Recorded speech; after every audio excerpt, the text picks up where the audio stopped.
বেশি বাড়াবাড়ি করিস না মাধব। আমি চাইলে এই এক রাতের মধ্যে তোকে এখান থেকে উচ্ছেদ করে দিতে পারি। শোন কমলা, কেউ তোকে ছোট ভাবলে তুই নিজেকে ছোট ভাববি না কখনো। আর সময় নেই, আমি বাইরে দেখে এলাম নদী পার ভেঙে জল ঢুকছে হুড়হুড় করে।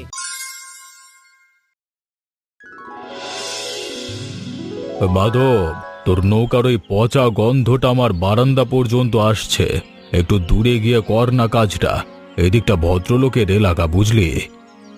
বাবু, আমি তো একাই কাজ করে সংসার চালাই। তাতে আমার কি? সকাল সন্ধ্যায় মাছের গন্ধ, জালের গন্ধ আর কাদা নোংরা জিনিস নিয়ে থাকিস। আমার বাড়িতে লোকজন আসে, তারা কি বলবে? বলবে জমিদারের বাড়ির সামনে জেলের আড়ত বসেছে। হ্যাঁ ঠাকুর বাবু, নৌকাটা না সরালে কাল নদীতে নামতে পারবো না, আর নদীতে না নামলে ভাতও জুটবে না। আর এটা তো আমারই উঠোন। সেই নিয়ে তুই আমাকে জ্ঞান দিবি না। দেখুন বাবু, আমার যতটুকু আছে এইটুকুই সম্বল। আপনার বাড়ি অনেক বড়, আমার ঘর ছোট, সেটা ঠিক আছে, কিন্তু তাই বলে আমাকে এরকম ভাবে ছোট করবেন? আজকাল বেশি চালাক হয়ে উঠেছিস দেখছি। তোকে আগেও বলেছি তোর এই ভাঙা ঘরটা সরিয়ে নে। আমার বাড়ির মান সম্মান নষ্ট হবে। এতে নষ্ট হওয়ার কি আছে? তার মানে আমার নাতি নাতনিরা এলে কি দেখবে? আমাদের পাকা বাড়ি আর বাইরে টিনের চালা, ছেঁড়া জাল, ভাঙা ডিঙির ঝুপড়ি, এসব দেখতে আমার ভালো লাগে না। আপনার ভালো লাগা না লাগার ওপর তো আমার ভাত জোটে না ঠাকুর বাবু। এই জায়গা আমার বাপেরও নয়, তার বাপের। গরিব মানুষ বলে কি এখানে বাঁচার অধিকার থাকবে না? আর মাছের গন্ধের কথা বলছেন, ওই দিয়েই আমি সংসার চালাই। আপনি যে মাছ খান, সেই মাছ আকাশ ফুঁড়ে নামে না। বেশি বাড়াবাড়ি করিস না মাধব। আমি চাইলে এই এক রাতের মধ্যে তোকে এখান থেকে উচ্ছেদ করে দিতে পারি। এমন ব্যবস্থা করব, দেখবি দুদিনের সব গুটিয়ে পালাতে হয় কিনা। করুন, যা মন চায় আপনারা করুন। আমি কারো জমি দখল করিনি, কারো ক্ষতি করিনি, খেটে খাই। তুই আমার শক্তি সম্বন্ধে সন্দেহ প্রকাশ করছিস? আপনি শক্তিমান মানুষ, আমি গরিব মানুষ। একটু ফারাক আছে, কিন্তু অন্যায় আর অপমানের হিসেব ওপরওয়ালা করবেন, আমি সেই ভরসাতেই আছি। ওসব কথা রাখ। দুনিয়া চলে টাকায় আর ক্ষমতায়, বুঝলি? হতে পারে শেষ পর্যন্ত বিপদে পড়লে কিন্তু মানুষ মানুষকেই ডাকে ঠাকুর বাবু, তাই সাবধানে থাকবেন।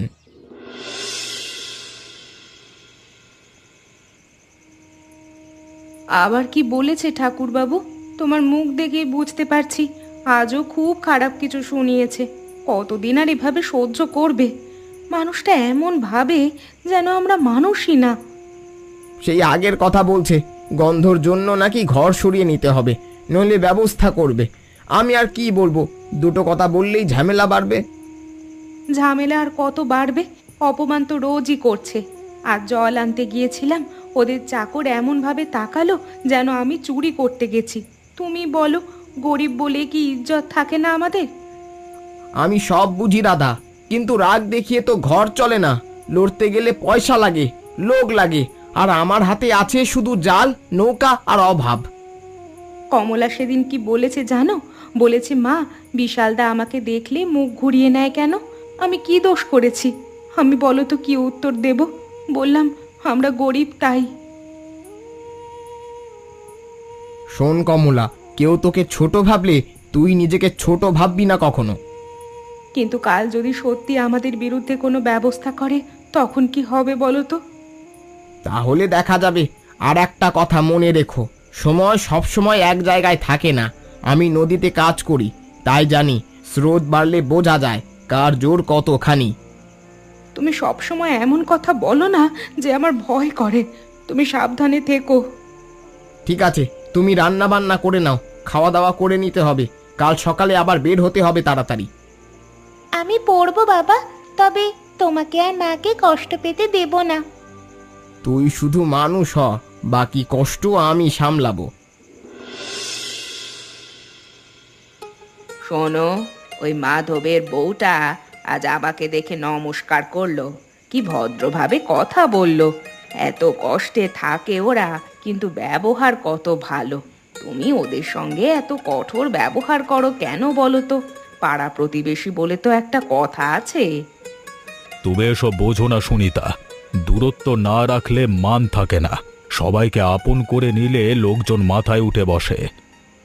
সম্মান কি মানুষকে অপমান করে বাড়ে? তোমার মুখে রোজই ওই একই কথা শুনি। জেলে ওরা, গন্ধ আসে, ভাঙা ঘর ইত্যাদি। ভালো লাগে তোমার এসব বলতে? ভালো লাগা না লাগার কথা, নিয়ম আছে একটা সমাজে। সব মিশিয়ে দিলে সমাজ টেকে না। ওরা ওদের জায়গায় থাকবে, আমরা আমাদের জায়গায় থাকবো। সমাজ টেকে ব্যবহারেই। বিশালকেও তুমি যা শেখাচ্ছ সেটা ঠিক না। ছেলেটা কমলাকে দেখলে মুখ ঘুরিয়ে নেয়, আর ছোট বলে বুঝছে না। কাল বড় হলে লজ্জা পাবে। বিশাল আমার ছেলে, সে জানবে কার সঙ্গে মিশতে হয় কার সঙ্গে না। সবাই সমান হলে তো আর ভদ্রতা বলে কিছু থাকে না। ভদ্রতা মানে কাউকে ছোট করা না। তুমি বড় বাড়িতে থাকো, ওরা কুঁড়ে ঘরেতে, এইটুকু ফারাক ঠিক আছে। কিন্তু মনে এমন করে তুলেছ বিষয়টা যে পাশের মানুষের দুঃখও তোমার চোখে পড়ে না। এটাকে বলে স্বার্থপরতা। তুমি আজকাল খুব ওদের পক্ষ নিচ্ছ দেখছি। পক্ষ না, মানুষকে মানুষ ভাবছি। কাল যদি বিপদ আসে সবার আগে এসে কে দাঁড়াবে জানো? পাশের মানুষটাই। ও বিপদ! আমার এই বাড়ি দেখেছো? এমন অট্টালিকায় গ্রামে আর একটাও নেই। ঝড় বৃষ্টি কত এলো গেল, কিচ্ছু হয়েছে? ঘর বড় হলেই সব সময় বাঁচায় না বিপদে, তুমি সেটা ভুলে গেছো। বাবা, আকাশটা কেমন কালো হয়ে যাচ্ছে দেখেছো? নদীর জলও যেন অন্যরকম লাগছে। জলে এত টান, কিন্তু আমার ভালো লাগছে না। গতবারের বন্যার আগে এমনই হয়েছিল না? তুই ঠিক ধরেছিস। জলের রং বদলালে আর স্রোত বদলালে বুঝতে হয় ভেতরে কিছু হচ্ছে। উজানে খুব বৃষ্টি হচ্ছে বোধহয়, তাই আজ নদী একদম শান্ত নেই। তাহলে আমরা কি আজ রাতেই ঘর ছেড়ে যাব? মা তো জানে না কিছু। আমাদের বইগুলো, মুরগিগুলো সব নিয়ে যেতে পারবো তো? দেখা যাক, যদি বিপদ আসে তাহলে আগে মানুষকে বাঁচাতে হবে, তারপর জিনিস। তুমি এমন করে বলছো যে আমার আরো ভয় করছে। মা, ভয় মানুষকে সাবধান করে। চল বাড়ি যাই। মাকে বলবো শুকনো চাল, গুড়, দেশলাই একটা চাদর বেঁধে গুছিয়ে রাখতে। নৌকাটা শক্ত করে বেঁধে দিতে হবে। আর শোন, দুর্যোগ যদি খুবই বাড়ে তবে ওই বড় বট গাছটা মনে রাখবি। অনেক পুরনো গাছ, ওর শিকড় অনেক শক্ত। ওর কাছে আশ্রয় নিতে পারি আমরা। ওই গাছটায় কি সত্যি মানুষে ওঠে? বন্যার সময় অনেকেই উঠেছে আগে, কখন কি হয় বলা যায় না। নদীর কাছে যারা থাকে তাদের সব সময় আগে থেকে সাবধান থাকতে হয়। তুমি থাকবে তো আমাদের সঙ্গে? আমি থাকবো, তোদের কোনো চিন্তা করতে হবে না, সবাই সামলে থাকবো।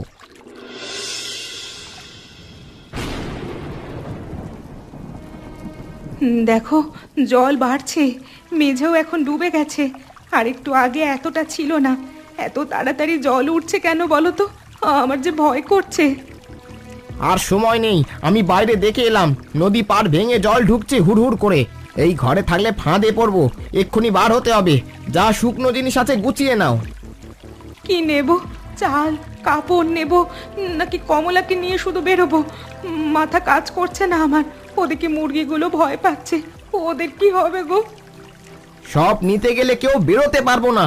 একটু চাল, একটু গুড়, দেশলাই, কমলার বই থেকে একটা খাতা যদি হাতে পারো নিয়ে নাও, বাকি ছেড়ে দাও। মুরগি, হাঁড়ি, খাট সব থাক। প্রাণ নিয়ে বেরোতে পারলে আবার সব জোগাড় হবে। বাবা, আমি হাঁটতে পারবো, তুমি মাকে ধরো। না, তুই আমার কাঁধে উঠবি। স্রোত কেমন আছে জানিস না। রাধা, তুমি আমার কোমর শক্ত করে ধরে থাকবে। মাঝপথে হাত ছাড়বে না, যাই হোক না কেন। অন্ধকারে বট গাছটা দেখা যাবে তো? যদি পথ হারাই? আমি পথ চিনি। এই গ্রামের জল কেমন ওঠে, কোন দিকে আগে ডোবে সব আমার জানা। আর শোনো, ভয় পেলে চুপ করে থাকবি না। চুপ করে থাকলে কি করে বুঝবো যে তুই ঠিক আছিস? ঠাকুর বাবুদের কি হবে? ওদের দালান কি টিকবে এই স্রোতে? এখন ওদের কথা ভাবার সময় নেই। পাকা ঘরও জলের তলায় চলে যাবে। যে যার মতো বাঁচার চেষ্টা করবে। চল, আর একটু দেরি নয়। মা, তুমি কাঁদছো? না রে, চল, বাবার হাতটা শক্ত করে ধর।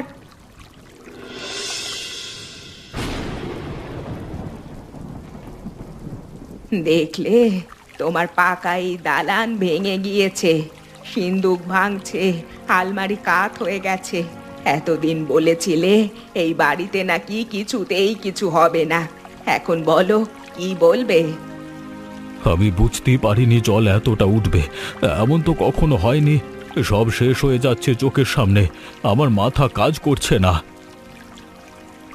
আমরা ডুবে যাব নাকি?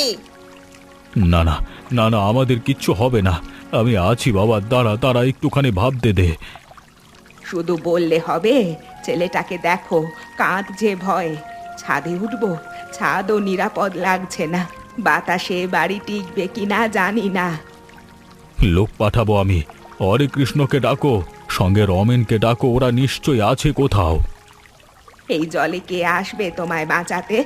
তোমার লোকজন, তোমার পঞ্চায়েত সব কোথায়? বিপদে সবাই আগে নিজের প্রাণ বাঁচায়, এখন আমাদেরও সেটাই করতে হবে। কোথায় যাব তাহলে? চারিদিকে তো জল, গাড়িও বের হবে না, কোথাও নৌকাও নেই। আমার মনে হয় মাধব জানে কি করতে হবে। সে নদীতে কাজ করা মানুষ, একবার বলেছিল বড় বন্যা হলে বটগাছে উঠে অনেকে বাঁচে। ওরা হয়তো সেদিকেই গেছে, আমাদেরও যেতে হবে। মাধবের কাছে, যে লোককে আমি এত অপমান করলাম? হ্যাঁ, সেই লোকের কাছেই যাবে। আর যদি প্রাণে বাঁচতে হয় তবে অহংকার ভুলতে হবে। বিশালের দিকে একবারটি তাকাও, ওকে নিয়ে দাঁড়িয়ে থাকলে হবে? মা, আমি খুব ভয় পাচ্ছি মা। কিচ্ছু হবে না বাবা, আমরা এখনই বেরোবো, তুমি আর দেরি করো না। চল চল, যা আছে সব থাক, আগে প্রাণ বাঁচাই। রাধা, ওইদিকে দেখো, কেউ আসছে জলের ভেতর দিয়ে ভেসে। এ কি, ওরা তো ঠাকুর বাবু আর সুনি দাদি আর বিশাল। ওরা টিকতে পারবে না এই জলে, আমাকে নামতেই হবে। তুমি পাগল নাকি? এই স্রোতে নামবে নিচে ওই শয়তান মানুষদের জন্য, যে মানুষটা সারা জীবন তোমাকে অপমান করেছে, ঘর ছাড়াতে চেয়েছে, আজ তাদের জন্য নিজের প্রাণ ঝুঁকিতে ফেলবে? এখন ওই রাগ ধরে বসে থাকলে 3টে মানুষ মরে যাবে চোখের সামনে, তার মধ্যে একটা বাচ্চা আছে। বিশাল কি দোষ করেছে? বাবার কথা শুনে যা বলেছে এই পর্যন্ত। কিন্তু তোমার কিছু হলে, যদি তুমি ভেসে যাও, আমি আর কমলা কি নিয়ে থাকবো? হ্যাঁ, আমাদের কথা একবারও ভাবছো না তুমি? মা, বাবাকে যেতে দাও, বিশালটা কাঁদছে দেখছো না? ও যদি ডুবে যায় খুব খারাপ হবে। তুই চুপ কর কমলা, তোর বাবার জীবনের দাম কি কম? আমার দাম তোমাদের কাছে যত, ওদের প্রাণের মূল্য ওদের কাছে তত। দড়িটা দাও। ওপরওয়ালা তোমার মাথায় কি দিয়েছেন কে জানে, যে মারলো এতদিন আমাদের, আজ তাকেই বাঁচাতে ছুটছো। মারেনি রাধা, অপমান করেছে। আমি যদি চুপচাপ বসে থাকি এখন সেই সব ভেবে, পরে নিজের খুব খারাপ হবে। তুমি শুধু দড়িটা শক্ত করে বাঁধো। আচ্ছা যাও, কিন্তু সাবধানে যাবে, সব দায় একা মাথায় নিও না। আমি দেখে নেব। কমলা, মাকে ধরে থাকিস, আমি না ফেরা পর্যন্ত নড়াচড়া করবি না। মাধব, তুই তুই আমাদের জন্য নেমে এসেছিস। আমি তো ভাবিনি যে তুই এটা করবি আমাদের জন্য। আমি তোকে যে কত কিছু খারাপ বলেছি, তবু তুই এলি আমাদের বাঁচাতে। এখন এসব কথা থাক, আগে বাঁচতে হবে। দড়িটা শক্ত করে ধরুন, বিশালকে আগে দিন। ছেলেটা কাঁদছে, আর দেরি করা যাবে না। বাবা, আমি পড়ে যাব না তো বাবা? না রে, আমি আছি, আমার কাঁধে ওঠ। শক্ত করে ধর, চোখ বন্ধ কর, কিচ্ছু হবে না। মাধব, আমাকে যদি নাও বাঁচাতে পারো, বিশালকে আগে তোলো, ওকে বাঁচাও। সবাই উঠবেন। সুনিতাদি, আপনি ঠাকুরবাবুর হাতটা ধরে থাকুন, আমি একেবারে একজন করে তুলছি। মাধব, আমি তোর কাছে মুখ দেখাবো কি করে? আমি তোকে উচ্ছেদ করতে চেয়েছিলাম, তুই আজকে আমার ছেলেকে বাঁচালি। ঠাকুরবাবু, জলে দাঁড়িয়ে লজ্জা করলে চলবে না, নিজেকে সামলান, স্রোত বাড়ছে। মাধব, মাধব, ধন্যবাদ, তুই আজকে আমাদের প্রাণ বাঁচাচ্ছিস রে। ওসব ধন্যবাদ বাঁচানো টাচানো পরে ভাবুন, সবাই উঠে আসুন আগে। আমি জীবনে এই ঋণ ভুলবো না। বিশালদা, এখন একটু ভালো লাগছে তোমার? রাতের মতো আর বৃষ্টি নেই। তুমি এই ডালটা শক্ত করে ধরে থাকো, পিছলে যেও না। আমার হাত পা এখনো কাঁপছে। আমি এত ভয় কোনোদিন পাইনি। তোমার বাবা না থাকলে আমি তো ডুবেই যেতাম। বাবা পারে, কারণ সে ছোটবেলা থেকে নদীতে আছে। তুমি ভয় পেও না, আমরা সবাই আছি। অমলা, একটা কথা বলবো? আমি তোমার সঙ্গে কোনোদিন ঠিক মতো কথা বলিনি। তুমি এলে আমি মুখ গড়িয়ে নিতাম। আমি ভাবতাম তোমরা আলাদা, তোমরা আমাদের মতো না। আমার খারাপ লাগতো, কিন্তু ভাবতাম তুমি হয়তো লজ্জা পাও। না, লজ্জা না, আসলে আমাকে এভাবেই শেখানো হয়েছিল। বাবা বলতো দূরত্ব রাখতে হয়, আমি তাই করতাম। কিন্তু আজ রাতে বিপদে যখন আমাদের বাড়ির কেউ এলো না, তোমার বাবা এলো, তখন খুব লজ্জা লাগছিল আমার। আমার বাবা বলে নদী ধনী গরিব চেনে না। তুমি এত সহজে আমাকে মাফ করে দিলে। এখন ক্ষমা চাওয়ার কথা ভুলে যাও। সুনিতা দি, নাও একটু গুড় খাও, বেশি নেই, তবু মুখে কিছু না দিলে শরীর খারাপ হয়ে যাবে। বিশালকেও দাও, ছেলেপুলেরা না খেলে মারা পড়বে। না না, তোমাদের জিনিস তোমরা খাও ভাই, তোমাদেরও তো কম আছে। আরে কম থাকলেই কি ভাগ করে নেওয়া যায় না? এখন তো আর তোমার আমার আলাদা করে কিছু নেই, যা আছে সবাই মিলে খাবো। নাও। তুমি এত সহজে বলছো, আর আমার ভেতরটা কেমন করছে। আমি তো কোনোদিন তোমাকে এত সম্মান দিইনি, অথচ আজ তুমি আমাদের হাতে খাবার দিচ্ছ। দিদি, ওইসব পুরনো কথা থাক এখন। তখন যেমন ছিলে, মানুষ সবসময় একরকম থাকে না। না, তবু বলতে হবে। আমি ভেবেছি অনেকবার তোমাদের সঙ্গে ভালোভাবে মিশবো, কিন্তু আমার স্বামীর ভয়ে চুপ করে থেকেছি। তবে এখন থেকে আমরা মিলেমিশে থাকবো। এই নাও, খাবার খাও। মাধব, ঘুমাসনি তুই? না, অভ্যাস আছে। নদীতে কত রাত কেটেছে আগে, জলের শব্দ শুনলেই মনে হয় যেন কিছু ভয়ানক হচ্ছে। কি বলবো তোকে বুঝতে পারছি না। কিছু বলতে হবে না। এত বছর ধরে তোকে শুধু তুচ্ছ করেছি, তোর ঘর দেখে বিরক্ত হয়েছি, তোর কাজকে নোংরা বলেছি, জমি ছাড়ার ভয় দেখিয়েছি। আজকে ওসব কথা ভেবে মনে হচ্ছে যেন আমি নিজের ছেলেকে কত ভুল শিক্ষা দিয়েছি এতদিন। মানুষ ভুল করে ঠাকুরবাবু, ভুল বুঝতে পারাটাই বড় কথা। না না, আমরা ছোট লোক। আমি ক্ষমতার জোরে ভাবতাম তোদের তোদের আমার ইচ্ছে মতো চালাতে পারবো, কিন্তু আজকে দেখলাম আমার পাশে বিপদে কেউ পাশে দাঁড়ালো না। এই সময়ে সেসব ভেবে লাভ নেই। যা গেছে গেছে, সামনে কি করবেন সেটাই আসল, সেটাই ভাবতে হবে আমাদের। আমি যদি বলি আমাকে ক্ষমা কর? ক্ষমা চাইবেন না, ক্ষমা করার আমি কেউ নই। উপরওয়ালা ঠিক বিচার করবেন যদি আমরা একসাথে আবার মিলেমিশে থাকতে পারি। এই সত্যিটা আমি খুব কষ্টের মধ্যে বুঝেছি। আর একটা কথা, আমি আর কখনো তোকে উচ্ছেদ করবার কথা বলবো না, বরং ওই কথাটা বলেছিলাম ভেবে নিজেকেই এখন ঘেন্না করছে। ছাড়ুন, একসাথে আমরা এখন মিলেমিশে থাকবো।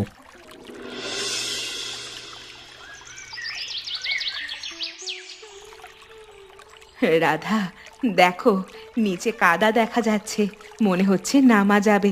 কি অদ্ভুত, কালকেও মনে হচ্ছিল আর বুঝি জল নামবে না। হ্যাঁ দিদি, রাতটা যেন শেষই হচ্ছিল না। যদিও ঘরে গিয়ে কি পাবো কে জানে। আমাদের বড় ঘরের ভেতর প্রায় সব শেষ, তোমাদের ঘরও নেই। কিন্তু একটা কথা মনে হচ্ছে, বেঁচে থাকাটাই আসল। এ কথা আজ সত্যিই বুঝলাম। ঠিক বলেছ, জিনিসপত্র গেলে কষ্ট হয় ঠিকই, কিন্তু বিপদের সময় মানুষের পাশে দাঁড়িয়ে মানুষের প্রাণ বাঁচানোটাই আসল কথা। রাধা, আমি তোমাকে কথা দিচ্ছি, তোমাদের নতুন ঘর তুলতে আমরা তোমাকে সাহায্য করব যতটা পারি। এতদিন যে প্রতিবেশীর কর্তব্য করিনি, সেটা এবার করব। দিদি, তোমার এই কথাটাই অনেক। এবার থেকে আমাদের সুখে দুঃখে আমরা সবাই একসাথে থাকব। মাধব, এই বট গাছটার দিকে তাকালেই মন কেমন হয়ে যায়। ওই গাছে আমরা ভিন্ন দুটো পরিবার একটা পরিবার হয়ে গেছি। আমি তো বলেছিলাম, প্রকৃতি অনেক সময় মানুষকে অনেক বড় শিক্ষা দেয়। আমি আগে ভাবতাম আমার টাকা পয়সা মানেই আমার শক্তি, জমি আছে, লোক আছে, তাই আমি বড়। এখন বুঝি বড় হওয়া অন্য জিনিস। আমি যা করেছি মানুষ হিসেবে করেছি, আপনি হলেও করতেন। না না, আগে হয়তো করতাম না, এটাই সত্যি। আগে মানুষের টাকা পয়সা দিয়ে তাকে বিচার করতাম, কিন্তু এখন থেকে আর এসব নিয়ে বিচার করব না। আমরা আমাদের বাচ্চাদের এই ভালো শিক্ষাটা দিতে পারি। আর শুধু তাই নয়, বন্যায় আমরা দুজনেই ক্ষতিগ্রস্ত হয়েছি, তাই এখন থেকে আমরা একটা পরিবার হয়ে একটা ঘর বানিয়ে একসাথে থাকব। ধন্যবাদ, এটাই তো হচ্ছে আমাদের আসল পরিবার। তোমরাও কিন্তু এমনভাবেই মিলেমিশে থাকো সবাই, না হলে কিন্তু বিপদ আসলে তোমরাও আমাদের মতো মৃত্যুর সামনে গিয়ে দাঁড়াবে। আর আমাদের এই গল্পটা থেকে তোমরা কি শিখতে পারলে এবং গল্পটা তোমাদের কেন এত ভালো লাগলো কমেন্ট করে জানিও, এবং গল্পটা তোমাদের বন্ধুদের সাথে শেয়ার করে দিয়ে আমাদের চ্যানেলটা সাবস্ক্রাইব করে সঙ্গে থেকো।